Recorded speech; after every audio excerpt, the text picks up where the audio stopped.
오늘의 주요 뉴스입니다. 오늘부터 고위험군이 아닌 12세에서 64세 일반 국민도 코로나19 동절기 백신을 맞을 수 있습니다. 이번 백신은 현재 유행하는 코로나19 변이에 대응해 개발된 것으로 누구나 예약 없이 무료로 접종 가능합니다. 소 럼피스킨병이 전국으로 확산하면서 확진 사례가 모두 70건으로 늘었습니다. 정부는 오늘부터 열흘 동안 전국 소사육 농가 9만 5천 가구를 대상으로 방제 소독을 벌이며 추가 확산 차단에 주력할 계획입니다. 한국형 발사체 누리호 개발에 참여한 항우연 연구원 4명이 기술 유출 혐의로 검찰의 압수수색을 받았습니다. 해당 연구원들은 민간 기업으로의 이직을 준비하면서 누리호와 관련된 기술 정보를 빼낸 의혹이 드러났지만 혐의를 부인하는 것으로 전해졌습니다. 중국에서 코로나19로 잠시 주춤했던 스모그 현상이 다시 기승을 부리고 있습니다. 일부 지역에서는 가시거리가 너무 짧아 고속도로 운행이 중단되기도 했는데 일상 회복 이후 공장 가동이 늘고 화력발전소가 증설된 것이 원인으로 꼽힙니다. 미국 캘리포니아 남부에서 대규모 산불이 발생해 주민 4천 명에게 대피령이 내려졌습니다. 아직 인명피해는 발생하지 않았지만 밤새 이어진 산불은 여의도의 3배 면적을 태웠고 강풍을 타고 서남쪽으로 계속 확산하고 있습니다.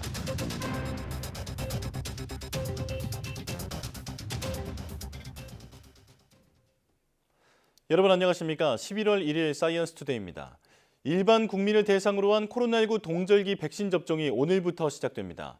질병관리청은 코로나19 백신 접종 추진 계획에 따라 오늘부터 고위험군이 아닌 12세에서 64세까지 일반 국민을 대상으로 백신 접종을 시작한다고 밝혔습니다. 이번에 활용하는 백신은 현재 유행하는 XBB 계열 변이에 대응해 개발된 신규 백신입니다. 일반 접종도 앞서 시행된 고위험군 접종과 마찬가지로 무료이며 예약 없이 접종 가능합니다. 앞서 지난달 19일부터 고위험군인 65세 이상 어르신과 면역 저하자, 감염 취약시설 구성원 등을 중심으로 접종이 시작됐습니다. 질병관리청이 생물 테러 등 국가 위기에 대비해 세계 최초로 개발한 제조업 단백질 백신의 탄저 백신을 식품의약품안전처에 품목 허가 신청했다고 밝혔습니다. 질병청은 녹십자와 협력해 개발한 이번 탄저 백신이 탄저균의 방어 항원 단백질을 주성분으로 삼아 기존 백신의 문제점을 개선했다고 설명했습니다. 또 기존 백신은 세균 배양을 통해 만들어서 미량의 탄저균 독소인자가 부작용을 유발한 것과 달리 이번에 개발한 백신은 단백질 항원을 기반으로 만들어 부작용을 없앴다고 덧붙였습니다. 소 럼피스킨병이 전국으로 확산하는 가운데 확진 사례가 모두 70건으로 늘었습니다. 럼피스킨병 중앙사고수습본부는 오늘 오전 8시 기준 누적 확진 수는 전국 26개 시군 70건이라고 밝혔습니다. 어제보다 1건 늘었으며 신규 발생 지역은 전남 신안입니다. 중수본은 확진 사례와 별도로 의심 신고 4건에 대해서도 검사를 진행하고 있습니다. 또 추가 확산을 막기 위해 오늘부터 열흘 동안 전국 소사육 농가 9만 5천 가구를 대상으로 방제 소독을 벌이기로 했습니다. 최근 일본 후쿠시마 제1원전 배관 청소 작업자들이 방사성 물질이 포함된 오염수에 노출되면서 피폭 논란이 일었습니다. 그런데 분출된 오염수가 애초 발표보다 수십 배 많다는 관측이 나오면서 3차 방류를 앞두고 도쿄전력에 대한 불신이 커지고 있습니다. 도쿄에서 김세호 특파원의 보도입니다. 지난달 25일 후쿠시마 제1원전 배관을 청소하던 작업자 5명은 방사성 물질이 섞인 오염수를 뒤집어 썼습니다. 오염수를 탱크로 흘려보내기 위한 호수가 빠졌기 때문인데 당시 도쿄전력은 분출된 오염수가 100ml라고 발표했습니다. 하지만 작업자들의 진술과 바닥의 흔적 등을 추가 조사한 결과 분출된 양은 애초 발표보다 수십 배 많았습니다. 게다가 작업자가 노출된 오염수 양은 정확히 파악조차 하지 못하고 있습니다. 聞き取りでこうビシャッと出た感じとか、あと面積とか、あと本人の感覚ですね。作業者の感覚とかいろいろ聞きまして、総合的に数リットルだろうと、どのぐらいかぶったかがもう測れないので。 도쿄전력은 방사선 수치가 높아 입원한 작업자 2명은 퇴원했고 건강에도 문제가 없다고 설명했습니다. 하지만 원전 내부 관리에서 예상치 못한 사고뿐 아니라 후속 조치와 조사마저 허점을 보였습니다. 도쿄전력은 내일 3차 방류 개시를 앞두고 준비에 나섰는데 방류에 대한 주변국의 불안과 불신은 더 커질 수 있습니다. 하지만 미국은 중국이 금수 조치한 일본 수산물을 주일 미군용으로 사겠다며 지지를 나타냈습니다. It's going to be a long-term contract between the U.S. Armed Forces and the fisheries and co-ops here in Japan. 중국은 미국이 시비를 걸고 있다며 즉각 반발하고 나섰습니다. 불안한 원전 설비 관리와 허술한 사후 처리, 여기에 미중 대립 구도까지 겹치면서 방류 후폭풍을 잠재울 해법이 더욱 요원해 보입니다. 도쿄에서 YTN 김세호입니다. 미국 서남부 내륙 지역에서 발생한 대규모 산불이 확산해 주민 약 4천 명에게 대피령이 내려졌습니다.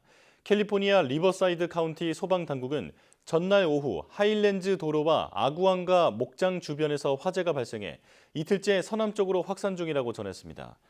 불은 밤새 이어져 여의도 면적의 3배 정도인 2,200에이커를 태웠고 건물 3채가 소실되고 6채는 일부 파손됐습니다.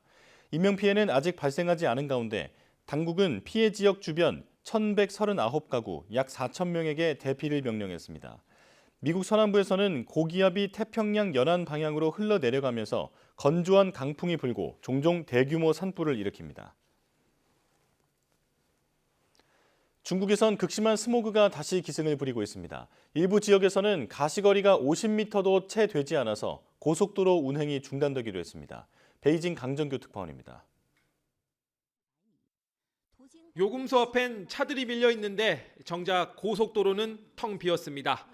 짙은 안개로 운행이 통제된 겁니다. 部分路段能见度小于50米。受大雾天气影响，部分高速公路的多处收费站的入口临时封闭。 교통량이 적은 야간에 주로 운행하는 화물차들은 한창 달려야 할 때 발이 묶였습니다. 高速高速封了，不知道几点钟能开啊？ 밤새 고속도로에 갇혀 쪽점을 청한 기사들도 부지기수. 각지에서 물류에 차질이 빚어졌습니다. 由于今天高速封路，大雾到不了，现在货还没到石家庄呢。 중국 허베이성 일대엔 가장 높은 적색 안개 경보가 내려졌습니다. 습도가 높은 해안 도시 텐진의 경우 방송 전파탑이 제대로 보이지 않을 정도입니다. 건조한 내륙 평원인 베이징도 아침부터 오후까지 이렇게 뿌연 하늘 그대로입니다.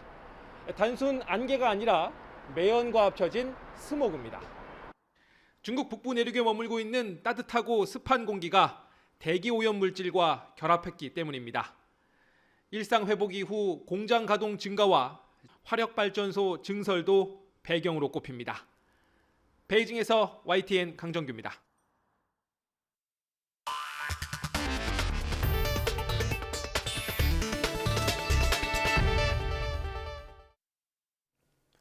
한국형 발사체 누리호 개발에 참여한 연구원들이 민간 기업으로의 이직을 앞두고 검찰의 압수수색을 받았습니다.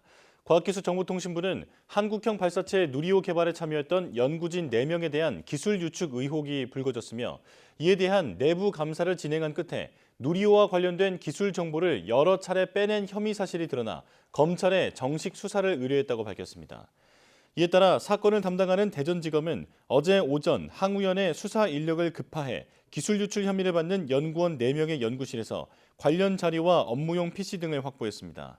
이들 연구원은 민간 기업으로의 이직을 준비하면서 누리호 관련 기술을 여러 번 열람하고 하드디스크를 외부로 빼낸 혐의를 받고 있는데 연구 목적이고 일반적인 관행이었다며 혐의를 부인하는 것으로 전해졌습니다. 2024학년도 의과대학 수시 모집에서 수도권과 지방권 경쟁률이 5년 만에 최대로 벌어졌습니다. 종로학원이 전국 39개 의대 권역별 수시 지원 현황을 분석한 결과를 보면 수도권 의대 경쟁률은 61.3대 1로 최근 5년 새 최고치를 기록했습니다. 반면 지방대 의대는 수시 경쟁률이 18.05대 1로 5년 새 최저를 기록했습니다. 이는 지방대 의대의 경우 수시 지역 인재 선발 비중이 더 높아지는 경향을 보이면서 수도권 학생들이 지방대 수시 지원을 꺼린 것으로 보입니다. 실제 부산대는 수시 모집 인원의 전부를 지역 인재 전형으로 선발하는 등 지방권 27개 의대의 지역 인재 선발 비율은 의무 선발 비율인 40%보다 높은 평균 58.6%를 기록했습니다. 교육부가 입시비리 신고센터를 본격 운영하겠다고 밝혔습니다. 사교육 카르텔과 부조리 척결에 이어 대학 입시 전반으로 조사와 감사가 확대될지 관심이 모입니다. 김연아 기자가 보도합니다. 교육부는 지난해 입시 비리 의혹과 관련해 미성년 논문 공저자 실태를 발표했습니다. 2007년부터 2018년 사이 고등학생 등 미성년 공저자 논문은 1000여 건으로 이 중 부정 논문 96건의 공저자가 82명인데 조민 씨 등 5명만 입학이 취소됐습니다. 부정 논문에 연루된 교수 69명 역시 대부분 처벌받지 않았습니다. 연구 부정 징계 시효가 연장되기 전 논문들인데다 입시 비리 관련 징계 시효는 3년에 불과하기 때문입니다. 솜방망이 처벌 논란 속에 교육부는 앞으로 입시 비리 연루 교원의 징계 시효를 10년까지 늘리는 법 개정을 추진하기로 했습니다. 또 사교육 카르텔 부조리 신고센터를 확대 개편하고 11월 한 달 동안 입시 비리 집중 신고 기간을 운영합니다. 전문대, 일반대, 대학원까지 다 포함이 되고요. 또 신입학과 편입학 과정에서 발생할 수 있는 공정한 경쟁을 침해하거나 또 침해하고자 하는 행위까지도 다 포괄이 되고 고입 사안에 대한 신고도 함께 받을 예정입니다. 감사원도 대학들에 대한 감사에 착수했는데 입학 사정관 등이 감사 대상에 포함된 것으로 알려졌습니다. 앞서 사교육 카르텔 부조리 범정부 조사 결과 탈세 혐의로 학원 30곳이 200억 원을 추징당했고 현직 교사와 스타 강사도 줄줄이 적발됐습니다.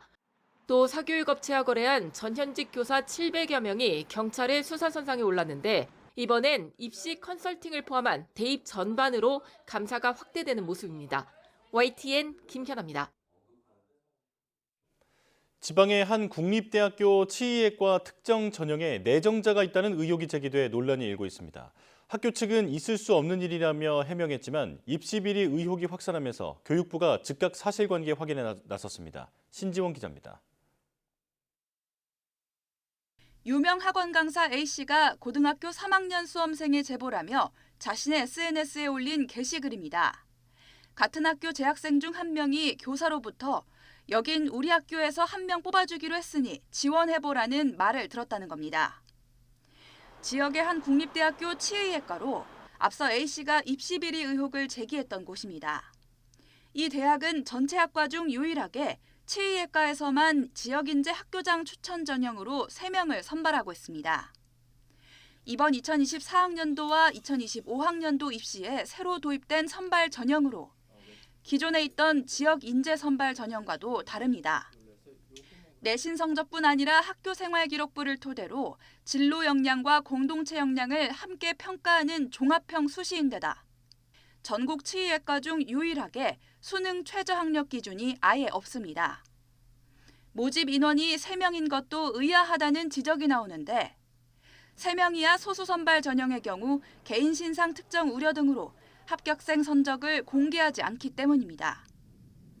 의혹이 제기되자 해당 국립대학교는 특정 교사에게 합격을 보장했다는 건 있을 수 없는 일이라며 치과대학에 입학했다가 자퇴하는 학생이 급증해 성적보다는 학교 생활에 열심히 참여할 학생을 선발하려는 취지라고 설명했습니다. 교육부는 즉각 사실관계 확인에 나섰습니다. 저희도 사실관계는 지금 이제 파악 중에 있고요. 지금도 전형을 하고 있기 때문에 아무래도 좀 신중하게 접근할 수밖에 없어서. 최근 의대와 더불어 이공계 상위권 경쟁이 치열한 치과대학에서 입시 의혹이 불거진 만큼 교육부는 문제가 발견될 경우 엄정 대응하겠다고 밝혔습니다. YTN 신지원입니다. 내 집 마련의 필수품으로 여겨지는 청약통장. 지금이야 통장 하나로 공공과 민영주택 청약을 모두 넣을 수 있지만 이렇게 통합된 지는 불과 10여 년밖에 되지 않았습니다. 종합저축 출시 전 공공과 민영주택 하나만 선택해 청약통장을 만들어야 했던 사람들은 오히려 손해를 보고 있다는 지적이 나옵니다. 윤혜희 기자의 보도입니다. 지난 2007년 당시 20대였던 A씨는 공공주택 청약저축에 가입하며 또래보다 일찍 내 집 마련에 나섰습니다. 어느덧 16년, 200회 가까이 돈을 넣고 있지만 서울의 공공분양은 가뭄에 콩나는 격이라 정작 통장 써볼 기회가 거의 없었습니다. 2009년에 그 청약 종합저축이 나왔었는데 이게 좀 벽차별이라고 느꼈어요. 이게 공공분양이 자주 뜨는 것도 아니고 그렇다고 민간을 넣어보자니 확인해보니까 민간으로 전환되고 나면 공공을 다시 넣을 수 없다고 하고 공공과 민영주택을 모두 청약할 수 있는 만능통장, 종합저축이 출시된 건 2009년 5월. 이전까지는 공공주택만 신청할 수 있는 청약저축과 민영주택만 신청할 수 있는 청약예부금 가운데 하나를 택해야 했습니다. 2015년 9월부터 기존 청약통장 신규 가입이 중단되면서 역차별 논란이 불거지기 시작했습니다. 종합저축과 달리 청약 예부금 통장으론 공공주택 청약을 들 수 없고 청약저축을 예금으로 전환하면 공공주택은 신청하지 못하게 되니 기존 가입자들로선 불공평하다고 느낍니다. 그렇다고 종합저축으로 갈아타자니 지금껏 쌓아온 청약 가점을 사실상 버려야 하는 문제가 생깁니다. 이런 불만 속에 청약저축과 예부금 통장을 그대로 유지하고 있는 가입자 수는 지난 9월 기준으로 140만 명이 넘습니다.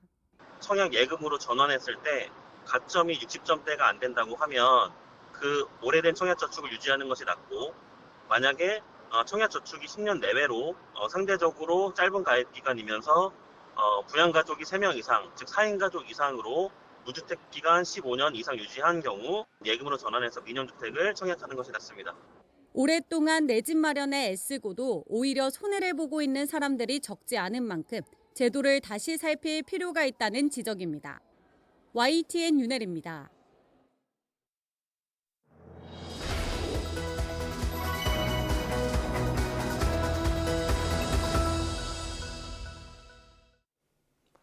우리나라 대표 연구자들과 함께 다양한 연구 분야에 관해 깊은 이야기를 나눠보는 코너 국대들의 연구실 시간입니다. 오늘은 한국전기연구원을 방문해 보겠습니다. 정밀한 건강 진단을 위해 사용하는 MRI의 핵심 기술은 초전도 전자석인데요. 어떤 기술인지 조영식 책임연구원과 함께 이야기 나눠보겠습니다. 어서 오십시오. 네, 나와주셔서 고맙습니다. 자, 우리가 흔히 건강검진이나 질병을 진단할 때 MRI 촬영을 하잖아요. 네. 근데 그 이름도 어렵지만 그 원리는 대부분 더 모르실 것 같습니다. 일단 이 MRI에 초전도 전자석이 쓰인다고 하는데 그게 뭔지부터 설명해 주시죠. 네. MRI는 인체에 강한 자기장을 가해서 인체 내부 영상을 얻는 장치입니다. 네. MRI는 강한 자기장을 만드는 기술, 그리고 영상을 획득하는 기술이 핵심인데요. 강한 자기장이라는 것은 최근 병원에서 널리 사용되는 MRI 기준으로 보면 3테슬라를 말합니다. 이 테슬라고 말하는 것이 자기장의 크기를 나타내는 단위이고요. 네. 촌도 전자석은 우리가 촬영하고 싶은 인체의 특정 부위에 3테슬라의 자기장을 만들어주는 것이고요. 기존의 전자석 기술, 즉 구리도체나 연구자석을 이용해서는 우리가 원하는 만큼의 큰 자장, 3테슬라를 만들 수 없기 때문에 초전도 전자석 기술을 사용하고 있습니다. 그렇군요. 그러니까 초전도 전자석이 MRI의 핵심이다 이렇게 보면 될 것 같은데요. 구체적으로 어떻게 작동하는 겁니까? 네, 그 MRI라는 말을 이해하면 쉽게 이해할 수 있는데요. 네. 마그네틱 레조넌스 이미징입니다. 그러니까 자기장을 이용해서 뭔가를 공명시키면 영상을 얻을 수 있다는 것인데요. 아주 큰 자기장을 가해주는 역할을 초전도 전자석이 하는 것이고 그 큰 자기장 하에서 인체에는 수분이 있고요. 그 수분 속에는 수소 원자가 있는데 그 수소 원자를 공명시키면 그 신호를 측정해서 이미지로 만들어줄 수 있는 그런 기술입니다. 아, 그렇군요. 그러니까 거기 안에 있는 원자를 공명시켜서 네. 그 이제 어떤 반대되는 반응을 이제 보는 맞습니다. 네네, 그런 기기라고 이해를 하면 될 것 같은데요. 네. 자, 그런데 전기연구원에서 개발한 기술이 스마트 인슐레이션이라고 하더라고요. 네. 이건 어떤 기술인가요? 네. 고온 초전도체가 1986년에 발견됐는데 아직까지 초전도 전자석으로 상용화되지 못했던 가장 큰 이유는 초전도 전자석이 탄다는 이유입니다. 저희 한국전기연구원이 만들었던 기술은 초전도 전자석을 타지 않게 보호할 수 있는 기술입니다. 탄다라는 거는 뭐 때문에 탄다라는 건가요? 네, 초전도 전자석은 초전도선이 사용되어지는데 초전도체가 아닌 상태가 돼버리면 아주 큰 저항체가 되게 됩니다. 그러면 그 저항체에 의해서 흐르는 전류하고 반응하게 되면 아주 큰 열이 나게 되고요. 그러면 타게 되는 것이죠. 네네네. 자, 그렇다면 그것을 막기 위해서 이제 새로운 물질을 사용하셨다라는 건가요? 네, 저희들은 스마트 인슐레이션 초전도 전자석 기술이라고 맹칭을 했고요. MIT라는 물질을 사용하는데 MIT는 메탈 인슐레이터 트랜지션이라는 물질입니다. 이 물질은 저온에서는 아주 큰 부도체이고요. 발열이 나게 되면, 즉 온도가 올라가게 되면 아주 빠르게 저항이 감소하는 수만 분의 1, 수십만 분의 1로 감소하는 특징을 가지고 있습니다. 이 물질을 이용하면 초전도 전자석에 발열이 발생하게 됐을 때 급격하게 출력 자장이 줄어드는 것을 감지해서 초전도 전자석을 보호할 수 있게 되는 것입니다. 그렇군요. 이게 정확히 상쇄하는 물질이다 이렇게 이해를 하면 될 것 같은데요. 자, 그렇다면 MRI에서 발열 문제가 발생하는 원인은 뭔가요? 학계에서 많이 연구했는데요. 한마디로 말씀드리면 정확히는 알 수가 없습니다. 그래요. 네, 원인은 초전도선이 특성 자체가 균일하지 못하다든지 기계적 문제가 있었다, 혹은 냉각에 문제가 있다라고 추정은 되지만 네네. 정확히 알 수 없고요. 어쨌든 결론적으로 초전도 전자석에 발열이 생겼다는 것은 초전도 상태가 깨졌다라고 볼 수 있고요. 이 경우에는 네네. 결국 초전도 전자석이 타고 쓰지 못하게 되기 때문에 아주 중요한 일인 것입니다. 그렇군요. 이제 다른 질문이긴 한데 초전도 전자석이 많이 비싼가 보죠? 네, 아직까지는 연구용으로 쓰이기 때문에 많이 고가의 장치라 볼 수 있습니다. 그렇군요. 그래서 이제 그것을 잘 이제 보존하는 것도 중요한 연구 과제 중에 하나다. 이렇게 이해하면 될 것 같은데요. 자, 초전도 전자석 자체가 큰 전자 에너지를 내는 만큼 이제 발열 문제가 일어날 수 있다 이렇게 말씀해 주셨는데 여기에서 발생하는 그 에너지 양이 얼마나 되는 건지 좀 이해하기 쉽게 좀 비유를 하면서 설명해 주실까요? 네, 되게 이제 올 여름에도 선풍기 많이 이용하셨을 건데요. 네네. 일반적으로 가정용 선풍기는 1A 정도 전류를 사용하고 있고요. 네. MRI의 경우에는 200A 정도의 전류를 사용합니다. 간단하게 보면 에너지 측면에서는 1A와 200A니까 200배라 볼 수 있는데 네. 발열의 관점에서는 좀 다릅니다. 발열은 전류의 제곱에 저항을 곱하는 값으로 크기가 결정되거든요. 즉 선풍기의 경우에는 1A의 제곱 곱하기 선풍기의 저항 뭐 수십 옴에서 수백 옴 정도 되고요. 그러니까 결국 결론적으로는 MRI의 경우에는 200A의 제곱에 MRI에서 발생되는 전기 저항의 값을 곱하니까 실질적으로는 아주 큰 에너지의 차이가 나게 되는데 수적으로 본다면 수만 배, 수십만 배의 차이가 난다고 생각하실 수 있습니다. 그렇군요. 자, 그렇다면 이제 스마트 인슐레이션 기술을 통해서 그 MRI 기기의 크기도 줄일 수 있을 것 같은데 이건 왜 중요한 걸까요? 일반적으로 병원에 가게 되면 MRI 장치가 2층이나 3층에 있는 경우는 보지 못했을 겁니다. 네네네. 그만큼 MRI 장치는 아주 크고 무거운 장치거든요. 그래서 MRI 크기를 줄이는 것이 굉장히 중요한데 MRI에 사용되는 초전도선은 초전도 물질의 구리가 감싸고 있는 행상입니다. 그 이유는 초전도체에 흘리는 전류가 문제가 생기면 구리로 전류가 흘려서 초전도선을 보호하고 초전도 전자석을 보호하기 위해서입니다. 저희가 개발한 스마트 인슐레이션 초전도 전자석 기술을 사용하게 되면 그렇게 많은 구리를 사용할 수 없기 때문에 결국 결론적으로 초전도 전자석을 작고 가볍게 만들 수 있고 MRI의 크기와 무게도 줄일 수 있는 기술이 될 수 있습니다. 네. 자, 이렇게 큰 자기장을 이제 쉽게 만들 수 있다라고 하면 이 기술을 MRI 이외에 다른 곳에서도 사용할 수 있겠죠? 네, 아주 많은 분야에 사용할 수 있을 것 같고요. 저희 연구팀이 고민하고 있는 여러 가지 기술이 있는데 세계적으로 많은 기관에서는 기존의 회전기, 전동기에 비해서 한 30% 수준으로 개발할 수 있고요. 그리고 핵 자기 공명 장치 같은 경우에는 수십 테슬라의 자기장을 발생시켜서 단백질의 구조를 분석하는 데 쓰고 있습니다. 그리고 저희 연구팀은 최근에는 배터리를 10분 안에 80% 정도 충전할 수 있는 기술이라든지 금형이 없이 자기 승인을 할 수 있는 기술 여러 가지 다양한 분야를 고민하고 있고요. 저희 연구팀만으로서는 적용할 수 있는 분야를 정확히 알 수는 없습니다. 그래서 여러분들이 이 방송을 보시면 다양한 분야에서 어마어마한 자장이 필요하신 분들은 연락 주시면 좋겠습니다. 네. 자, 시간 관계에서 여기까지 말씀을 드려야 될 것 같은데요. 최근 상온 초전도체 이슈로 많은 분들이 초전도라는 기술에 많은 관심을 갖게 됐는데 초전도체를 상용화해서 세상을 더 편리하게 만드는데 앞으로도 힘써 주시기를 부탁드리겠습니다. 자, 한국전기연구원 조영식 책임연구원과 함께했습니다. 고맙습니다. 감사합니다.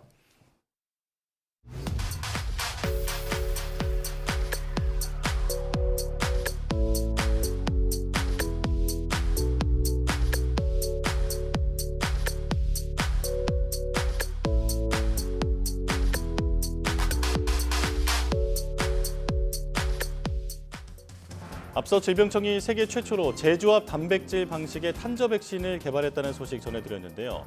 탄저균에 의해 발생하는 탄저병은 제때 치료하지 않으면 치명률이 97%에 이르는 1급 법정 감염병입니다. 이번에 개발한 백신은 기존 수입 백신에 비해 부작용 우려 등 안전성이 더 뛰어난 것으로 알려졌는데요. 생화학 테러에 대비한 백신 주권을 확립하는 데 도움이 되길 기대합니다. 뉴스 마칩니다. 고맙습니다.